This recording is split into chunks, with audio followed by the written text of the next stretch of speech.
Hello दोस्तों, नमस्कार। स्वागत है आप सभी का हमारे यूट्यूब चैनल में। दोस्तों, बिहार पीसीएस में एंशिएंट हिस्ट्री से आए हुए क्वेश्चंस की 2 सीरीज़ हम देख चुके हैं। ये हमारी तीसरी सीरीज़ होगी। इसके बाद हम नेक्स्ट सब्जेक्ट स्टार्ट करेंगे। तो चलिए दोस्तों, बने रहिए हमारे साथ। चलिए देखते हैं। प्रश्न है, निम्नलिखित में से किस शहर में पहली बौद्ध परिषद या बौद्ध संगीति का आयोजन किया गया था?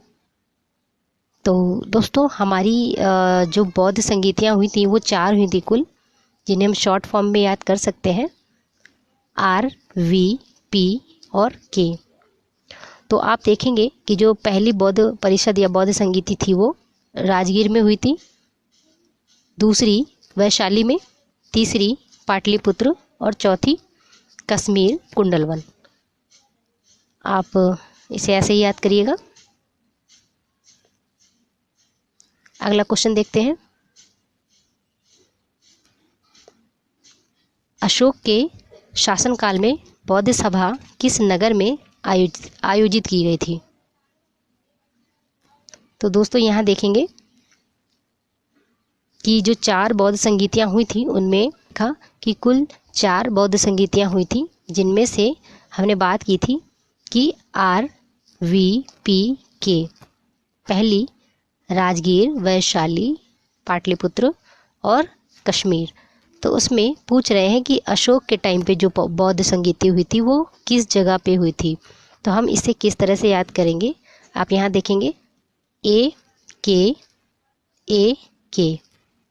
ठीक है। इसके नीचे ए अजातशत्रु और वैशाली कालाशोक, पाटलिपुत्र अशोका और कश्मीर कनिष्क। तो यहाँ पे हम देखें कि जो तीसरी बौद्ध सभा थी वो थी अशोका के टाइम पे, और कहाँ पे थी? पाटलिपुत्र में। तो आंसर हमारा बी हो जाएगा, बी पाटलिपुत्र। यानी तो जो अशोक के शासनकाल में बौद्ध सभा हुई थी वो पाटलिपुत्र में हुई थी। अगला प्रश्न देखते हैं। शुंग वंश के बाद किस वंश ने भारत पर राज किया? दोस्तों, हमारा अगला प्रश्न है, कुमार संभव महाकाव्य किस कवि ने लिखा है? तो इसका आंसर कालिदास हो जाएगा, ऑप्शन डी। अगला प्रश्न देखते हैं। कौटिल्य के अर्थशास्त्र में किस पहलू पर प्रकाश डाला गया है?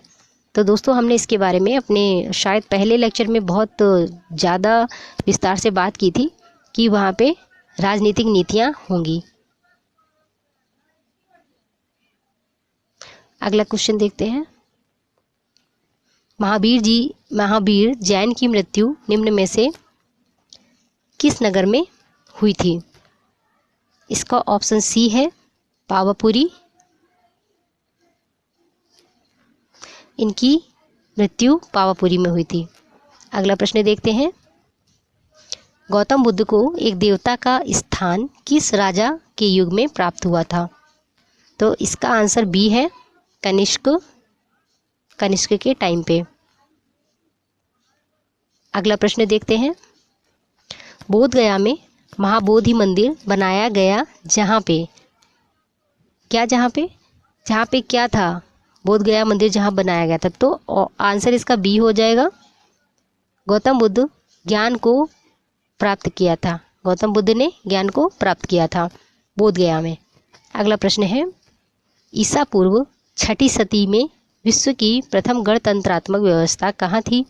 तो ऑप्शंस के अकॉर्डिंग देखें तो वैशाली, जिसे लिच्छवी भी कहते थे। अगला प्रश्न है, रिपीटेड क्वेश्चन है। चीनी यात्री हेंग सांग किस विश्वविद्यालय में पढ़ा था, या उसने किस विश्वविद्यालय में पढ़ाई की थी, अध्ययन किया था? तो नालंदा, ध्यान रखेंगे।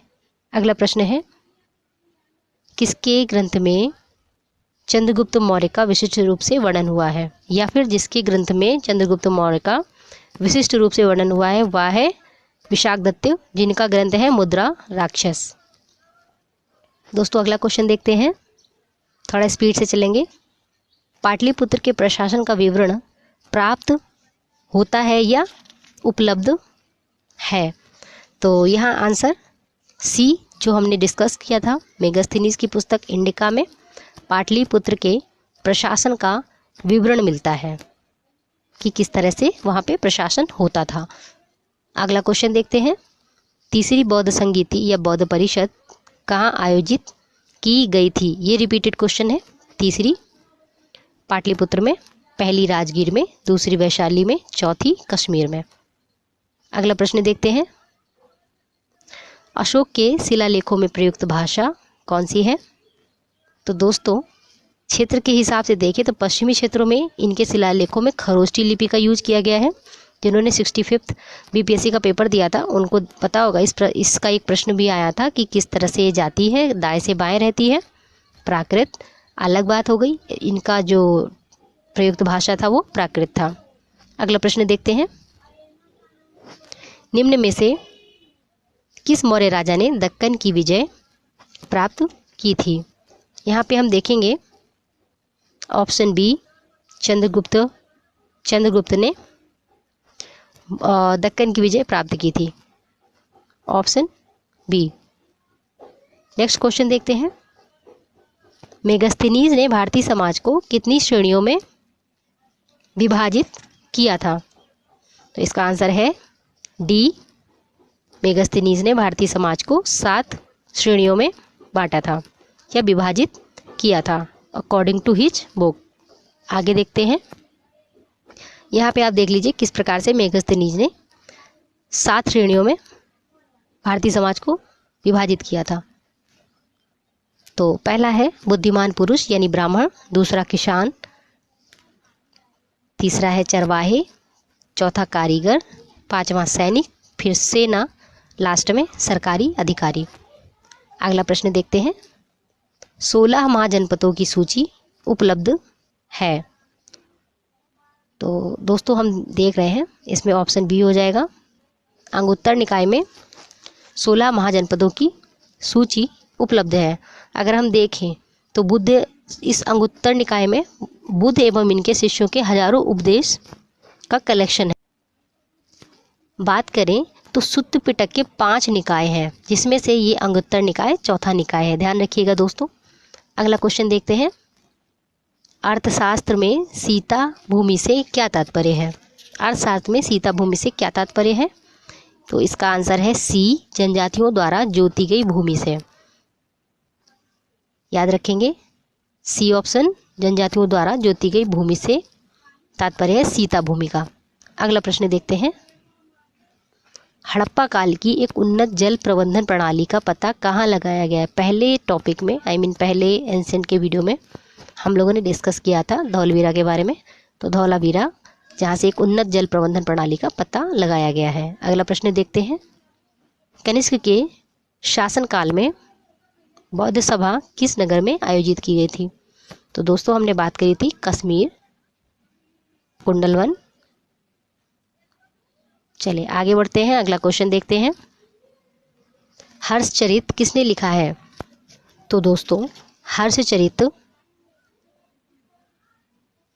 थोड़ा हम इस प्रश्न के बारे में बात कर लेते हैं दोस्तों, कनिष्क के बारे में। तो कुषाण राजवंश से थे ये कनिष्क, ठीक है। जो ये लोग कुषाण लोग चीन से आए हुए थे। और अगर देखें कि कनिष्क कुषाण की राजधानी क्या थी, तो कुषाणों की जो राजधानी थी पुरुषपुर थी, ठीक है, पुरुषपुर या आज के समय में पेशावर, ठीक है। और अगर हम देखें कि क्षेत्र कहाँ से था, तो मध्य एशिया, उज्बेकिस्तान, ताजिकिस्तान से अगर हम शुरू करें तो ये अपने मथुरा तक, ये बनारस तक फैला हुआ था। और इनके संस्थापक कौन थे? तो विम कटफिसस थे जो इनके संस्थापक थे। और सबसे ज़्यादा शुद्ध सोने के सिक्के किसने चलाए? तो ये प्रश्न भी आता है। तो यहाँ पे हम देखेंगे कि कुषाणों ने सबसे ज़्यादा शुद्ध सोने के सिक्के चलाए। अगला क्वेश्चन तो हम देख रहे हैं, हर्षचरित किसने लिखा है? तो इनका आंसर है, इसका आंसर है B, option B, by Banabhatta. चलिए दोस्तों अगला प्रश्न देखते हैं। रिपीटेड क्वेश्चन है, मुद्रा राक्षस के लेखक कौन है? तो दोस्तों विशाख दत्त हैं मुद्रा राक्षस के लेखक और चंद्रगुप्त मौर्य का इनके ग्रंथ में वर्णन है। अगला प्रश्न देखते हैं, महावीर स्वामी का जन्म कहाँ हुआ था? ये भी रिपीटेड क्वेश्चन है दोस्तों। बिहार पीसीएस में काफ़ी आसान प्रश्न एक लाइन में पूछे जाते हैं, फैक्चुअल काफ़ी है। ए आंसर इसका हो जाएगा कुंडग्राम में। अगला प्रश्न देखते हैं, महात्मा बुद्ध का महापरिनिर्वाण कहाँ हुआ था? तो दोस्तों इनका महापरिनिर्वाण कहाँ हुआ था? तो कुशीनगर में, ऑप्शन सी। और अगर हम देखें कि लुम्बिनी से इनका क्या रिश्ता है, तो दोस्तों लुम्बिनी में आंसर तो सी हो जाएगा। बात करें लुम्बिनी की, तो लुम्बिनी में इनका जन्म स्थान है, और हाँ बुद्ध का जन्म स्थान है, और इसी स्थान को आज के समय में यूनेस्को में शामिल किया गया है। ठीक है, यूनेस्को में इसको शामिल किया गया है। साथ ही अगर बोध गया की बात करें, तो बोध गया जहाँ पे इनको निर्वाण की प्राप्ति हुई थी। और अगर बोले कि महाभिनिष्क्रमण का संबंध किससे है, तो वो ग्रह त्याग से है। ध्यान रखेंगे, आगे बढ़े।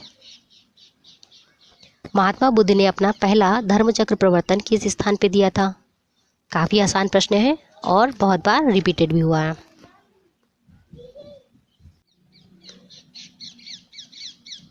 तो महात्मा बुद्ध ने अपना पहला धर्मचक्र प्रवर्तन सारनाथ से दिया था। और दोस्तों अगर हम सारनाथ के बारे में बात करें, हमने एक बार और बात की है, धामेक स्तूप का नाम आता है, सारनाथ से जुड़ा है। चौखंडी स्तूप कहाँ से? ये भी सारनाथ से ही है। और अगर प्रसिद्ध चीनी मंदिर या जैन मंदिर की बात करें, तो ये भी सारनाथ से ही है। अशोक का चतुर्मुख सिंहासन की बात करें, तो ये भी चतुर्मुख सिंह स्तंभ की बात करें, तो वो भी सारनाथ से ही है। साथ में भगवान बुद्ध का मंदिर भी वहीं से है। आगे बढ़ते हैं। मगध की प्रारंभिक राजधानी कौन सी थी? तो मगध की प्रारंभिक राजधानी गिरिब्रज या राजगिरी थी, ऑप्शन सी। ऑप्शन सी के साथ चलेंगे। अगला प्रश्न देखते हैं, नंद वंश के पश्चात मगध में किस राजवंश का शासन हुआ या किसने शासन किया? तो यहाँ हम देखते हैं नंद में मौर्यों ने स्टार्ट किया, चंद्रगुप्त मौर्य ने, जिन्होंने घनानंद जो अंतिम शासक था उसकी हत्या की। अगला प्रश्न देखते हैं, मौर्य काल में शिक्षा का प्रसिद्ध केंद्र जो था कौन था? तो तक्षशिला। अगला प्रश्न देखते हैं, कौटिल्य के अर्थशास्त्र में कितने ग्रंथ हैं? तो दोस्तों देखते हैं, कौटिल्य के अर्थशास्त्र में कुल 15 ग्रंथ हैं। अगर अध्याय की बात करें तो 150 अध्याय हैं और विषय भी 150 ही हैं, ऑप्शन डी। आगे बढ़ते हैं, सैंड्रोकोट्स से चंद्रगुप्त मौर्य की पहचान किसने की? तो दोस्तों विलियम जोन्स ने इनकी पहचान की है, ऑप्शन ए के साथ चलेंगे। अगला प्रश्न है,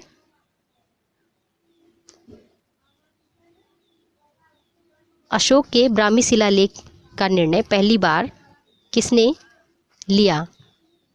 तो इसे हम देखते हैं, ऑप्शन ए। प्रश्न इस प्रकार से था कि सबसे पहले अशोका के शिलालेख को किसने पढ़ा था? तो यहाँ पे भी जेम्स प्रिंसेप ही आ जाएंगे। अगला प्रश्न देखते हैं, अंतिम मौर्य सम्राट कौन था? तो अंतिम मौर्य सम्राट थे बृहदत्त, जिनकी हत्या उन्हीं के सेनापति ने की। नाम था पुष्यमित्र शुंग, और फिर उन्होंने शुंग वंश की नींव डाली। अगला प्रश्न, निम्न में से कौन सा एक हड़प्पा का बंदरगाह था? आसान सा सवाल, लोथल है, ऑप्शन बी के साथ चलेंगे। अगला प्रश्न देखते हैं, गुप्त सम्राट जिसने हूणों को पराजित किया कौन था? वो जिन्होंने हूणों को पराजित किया, तो एक ही नाम है, स्कंदगुप्त, सी। अगला प्रश्न देखते हैं, कल्हड़ की पुस्तक क्या नाम है उसका? कल्हड़ की पुस्तक है जिसका नाम है राज तरंगिणी, जिसमें कश्मीर के शासन या कश्मीर के बारे में इतिहास है उसका। आगे देखते हैं, किस अभिलेख में रुद्रदामन प्रथम ने या रुद्रदामन प्रथम की विभिन्न उपलब्धियां वर्णित हैं? तो हम देखते हैं रुद्रदामन प्रथम की जो उपलब्धियां हैं वो जूनागढ़ के अभिलेख में उपलब्ध हैं या वर्णित हैं। अगला क्वेश्चन, अजातशत्रु के वंश का क्या नाम था? तो दोस्तों हम देखते हैं, अजातशत्रु जो थे उनके वंश का नाम था हर्यक वंश। और थोड़ी बात और करते हैं इनके बारे में। तो आज पूछें कि हर्यक वंश की स्थापना किसने की थी? तो बिंबिसार द्वारा इनकी स्थापना की गई थी और इन्होंने गिरिव्रज को अपनी राजधानी बनाया था। पहले गिरिव्रज थी और इसके बाद में धीरे धीरे फिर ये पाटलिपुत्र चली गई। ठीक है, इसके बाद अगर हम देखें तो श्रेणिक किसे कहा गया है? प्रश्न पूछे जैन साहित्य में। जैन साहित्य में श्रेणिक किसे कहा गया है? तो यहाँ पे हम देखेंगे कि बिंबिसार को ही श्रेणिक कहा गया है। चलिए दोस्तों अगला प्रश्न देखते हैं। दोस्तों इसी के साथ हमारे क्वेश्चंस पूरे हुए। अब हम 2019 या बोल दे 65th का जो क्वेश्चन पेपर है उसको सॉल्व करेंगे बाद में। पहले हम अपनी नेक्स्ट सीरीज़ को लेके आएंगे, शायद पॉलिटी या फिर ज्योग्राफी, जो भी होगा। मिलते हैं दोस्तों आपसे नेक्स्ट वीडियो में। तब तक के लिए बने रहिए हमारे साथ, शेयर करें और सब्सक्राइब भी करें। धन्यवाद। जय हिंद।